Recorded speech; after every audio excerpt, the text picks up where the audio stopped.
Hi everyone, today we're going to be doing Real Housewives of Atlanta Season 6 Episode 2 review. Show starts off with Kenya leaving court. She is happy. She has won her case. Well, not won her case. She, was able to prove that her landlord had no right to throw her out of her house. So she's happy. On her way out of the courtroom with her assistant and her lawyer, there's like 4 random paparazzi just standing there ready to take her pictures and everything and ask her questions. Now, why was these 4 random paparazzi there? I'm not sure. Is this a courthouse where a lot of celebrities in Atlanta are there, in and out there all day?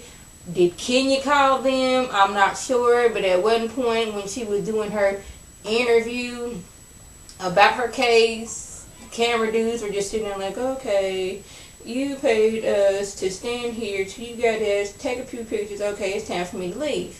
He was giving me that sort of vibe. And she was like, yes, the landlord had no right of doing that, so I'm going to get me a new place. He just lied on me and tried to defame my character. Now, I'm paraphrasing, but y'all know how Kenya does.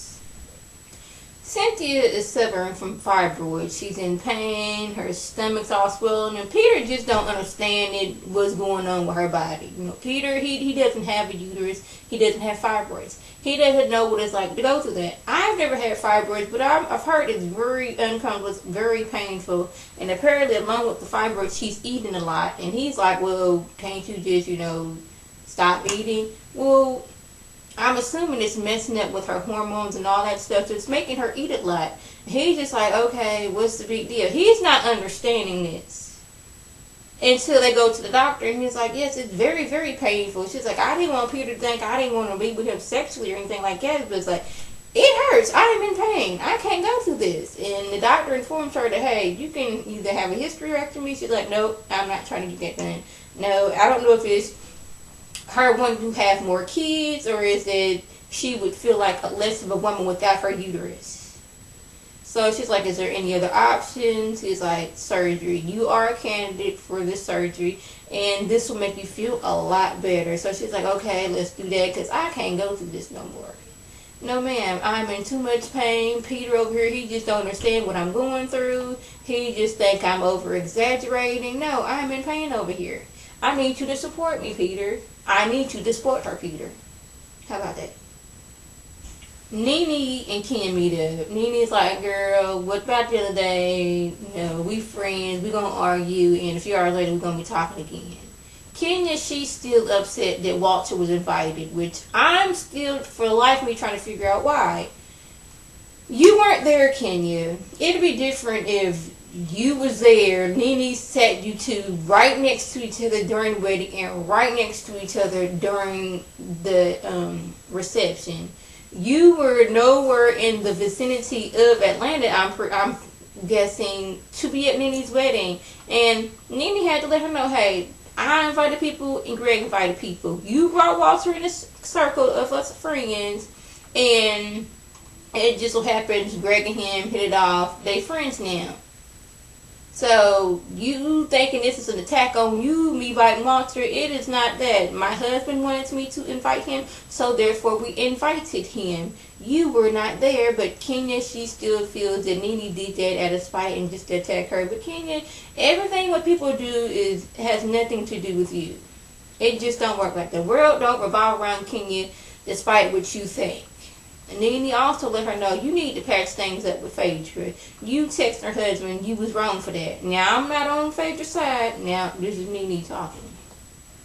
I am no way on Phaedra's side, but I will tell you, you texting her husband, that's something you don't do. Especially in a group of friends like us. We are in a close-knit circle. We ain't the bestest friends, but we are going to be around each other. And the fact that you was over here texting her husband is not, and never was, and never will be right. So you need to make this up right. You need to patch this up and mend some fences, because what you did, boo-boo, was all the way wrong. And I understand Nene saying that, but, she's like, Nene's not letting her feel into how she feels about Phaedra, overrule how wrong it was that Kenya texted Apollo. Now, Apollo was wrong for texting back. He sure was. He shouldn't have never did that. But, 2 wrongs don't make a right. They was both wrong. Kenya, you never should put yourself in that situation. Portia, she's living with her mom now since her and Cordell's going through their divorce. She's like, I have nowhere to stay, so I'm gonna stay with my mom. She's looking for her temporary spouse support until they actually go through with the divorce, and she gets her check for $5,000. She's like, instead of spending this money on getting me a new place, Mom, how about I just stay here with you? And she was like, okay, you go ahead and stay here. You my baby, I love you. Okay, go to your room that you went to before you got married. So I'm not going to say it's funny, but now that Portia and Cornell are going through their divorce, now everything he did in life was ever wrong. Mama's over there talking about something. Yes, he had sold you this dream, this fairy tale wedding. Yes, you was driving in the nicest cars and had the nicest clothes, but you had to come to me for $500. He wouldn't even give you money.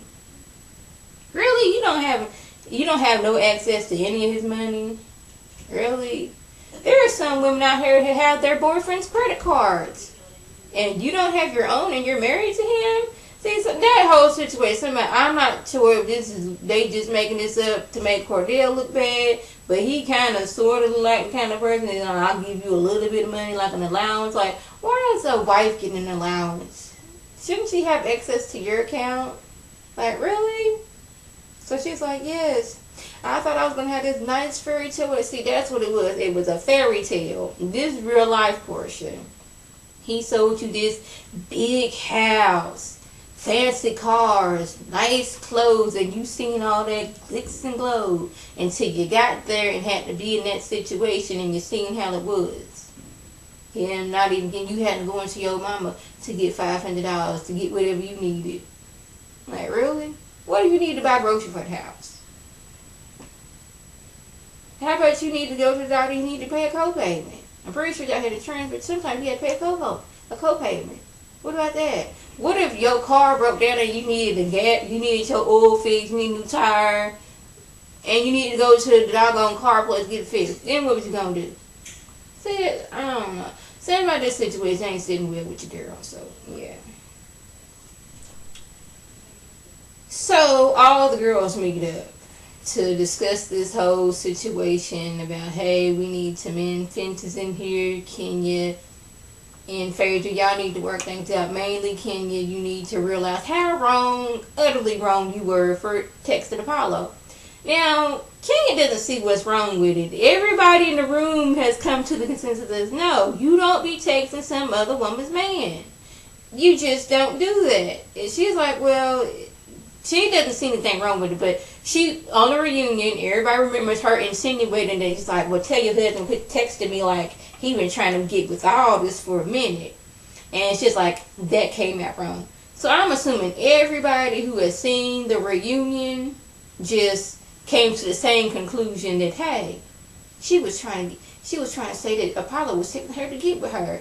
When her thinking is, I wasn't saying that. Phaedra's like, I don't really care for this girl right here because she done already said that me and Apollo got AIDS. Nene sent the doggone lose whatever hair is left on her head that she didn't cut off from this news. Like, what? I was like, what? When did she say that? Then they rolled back the clip. You know how Bravo is and Andy is to let you remember, like, dang, Kenya really did say that. Kenya did say that next time you get with a man from prison, make sure y'all both get tested for AIDS. She didn't just say get tested, she said get tested for AIDS. Yeah, like implying that maybe y'all got a little something. You know, Apollo was in prison and he may have had him a boyfriend in prison. You never know. It's like she was saying something like that, like he caught something on the inside. Caught something from on the inside. And I can see why Phaedra doesn't like Kenya. You was all up hugging up on my man, throwing him in the pool, and yes, he was wrong for throwing her in the pool as well. He is no innocent bystander in this situation by far. But you texting him and then you lying up or implying that we have AIDS. And Portia was like, yeah, that's some things you don't do. You just do not text somebody's man. Kenya gives her one, who asked for your opinion? And Portia lets her have, and I was like, Portia, this is good for you for standing up for yourself. She was like, first of all, I'm going through a divorce right now. And the fact that I'm here trying to mend fences, you hush up about that. Because I could be at home doing something a lot better than this. I'm trying to help you out in this circle of girls. Now, I'm paraphrasing about what she said, but it's basically that. Nene's like, you don't do that. We friends. all these men in Atlanta, I'm pretty sure it's all these men that be throwing themselves at you, Kenya, that you can find you a man that is not married. She feels attacked. She feels her words are being, misconstrued. But the way you saying it, yeah, of course people gonna get it that way. I don't know how it's going on in your head from it leaves your brain to your mouth. But when you come out and say stuff like that, Kenya, it makes you look bad, boo-boo. It really does. It is not a good look.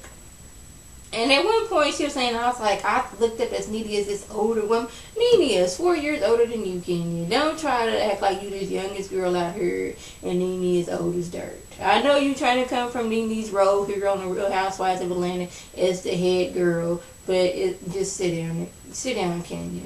Just sit down. Now she's feeling some kind of way because either she done forgot or she hopes somebody else forget the way she was acting and the way she was talking. It's like, Kenya, we're going to get through this one more time.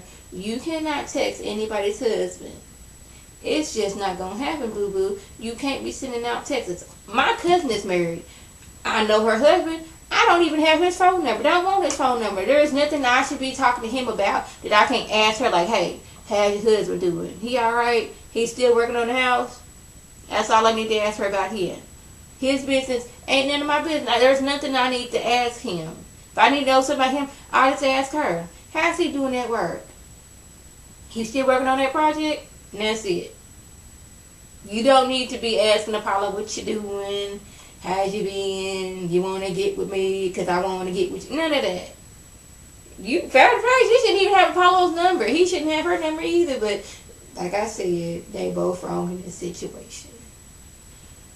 Lastly, we're going to talk about Miss Joyce. Miss Joyce, she's been wanting her new house for the longest time, and now that Kandi has her new dream home, she's giving Miss Joyce her old place, and Miss Joyce, she trying to, get it together in the liking of the way she likes the house. And she asked Kandi, so how the wedding plan's going on, and this is when Candy's like, okay, you asking about it, so let's get to it. I don't know if you're going to come, Mama. Miss Joyce just gives it like, I don't trust Todd. What exactly does Todd bring to the relationship? You done sat there and bought this house. He's living off of you. And Candy's like, he's not living off of me. He's paying the bills. Miss Joyce like, I don't believe that at one bit. I don't like him. Riley done already told me she don't like him. Candy's like, we always have a good time. But she's like, no, Riley wants you to be happy. But Riley does not like Todd. Riley accepts Todd. But Candy's like, it don't matter what Riley wants or what Riley thinks. She a child, only 10 years old. This is what I want to do. It boils down to that Miss Joyce wants Kandi with a rich man, not Todd. And Candy's like, I've dated rich men, and they will dog you out. They think because they got a lot of money, they can treat you any kind of way, and have 50 million girls on the side who's willing to do whatever they can just to get a little bit of his money. He's not going to care. She's like, I've done that, and I'm not going to do that no more. Miss Joyce like, well, you can get you a doggone garbage man or something like that. So he makes more than a garbage man or a policeman. It's just boiled down. She just don't like Todd. She don't trust Todd. I don't know what Todd's done or what she didn't heard, but she just don't trust Todd. It's just like, you need to get it. Candace like, I'm getting a prenup. Miss Joyce like, they can flip and flop a prenup just like that. Is the living the way you've got accustomed to living. So something happened to you. You choke on the chicken bone. Todd can come over here and kick me out of this house. And I'm like, really, Miss Joyce? She got to choke on a chicken bone? Really? Chicken? Okay, we just gonna skip past that. So it seems like Miss Joyce is more worried about how her lifestyle is gonna be affected when Kandi gets married. He could have bought you a bigger ring. She's like, she got the price. She's like, this is the ring I picked out. I didn't know the price of it. This is what I liked. He picked this out for me because I liked it. It ain't nothing that it was like, ooh, this ring is cheap, let me get it for Kandi. It's the ring that Kandi wanted when they was in Vegas last season. And she sent him a picture like, this is the ring I want. It's at this store. She didn't go for, ooh, this is price. It's just like, I'm not into all that big diamonds. This is the ring I like, and this is the ring I want, and this is the ring he got me. You just got to accept the fact, Mama. I love Todd. Todd loves me. we gonna get married. So Miss Joyce like, I know you want to choke me out right now, but this is how I feel, baby. She just don't like Todd. I don't know what's going on, so we shall see. So I forgot to mention about this. I know I'm all out of order. Phaedra and Apollo, they're at the house. He's getting things in order. Phaedra's there with her assistant, the baby, and some other woman. They, applauding Apollo about the work he's done on the house and how everything's like, and they ask him where the pool table's gonna be at. He's like, oh, it's gonna stay there. Phaedra's like, okay, you giving, Apollo all this praise and all this glory. If it was up to him, he would have no furniture up in the house. And now, Phaedra, I'm going to tell you this like my mama told me. Don't ever down your man in front of nobody else. Don't praise him in front of nobody else neither, because they will look at that situation as, oh, she dogged him like that. I could come in and swoop him and make him feel better. He can have no furniture for all I care. He can have the pool table, the man cave in the living room if he wants to. If you come with me, then you got the other hand, you up a girl, Apollo does this for me, praising all he does. Some other women gonna be like, okay, I want to get with Apollo. I want him to do that stuff for me. So whatever you and Apollo got going on, y'all keep that between y'all in y'all house. Don't let the outside world know what's going on, because that is the fastest way to lose somebody. They are thinking, man, this person always dogging me. This person over here is gonna make me feel good. Let me do what I want. Maybe I should go over here. So yeah, Phaedra, you need to realize what. I know it's hard. You forget cameras there, and you think you're amongst friends, but somebody will surely, believe me, take your kindness from the weakness and realize, okay, I can get with Apollo. He don't seem too happy over there with Phaedra. So that was the gist of the episode. If I left anything out, by all means, leave a comment or a video response. And like always, I want to thank my subscribers and the people who watch my videos. I want you to like this video, comment, and subscribe, and share this video with your friends on Facebook, Twitter, and here on YouTube. This is Lady T signing off. Have a good one.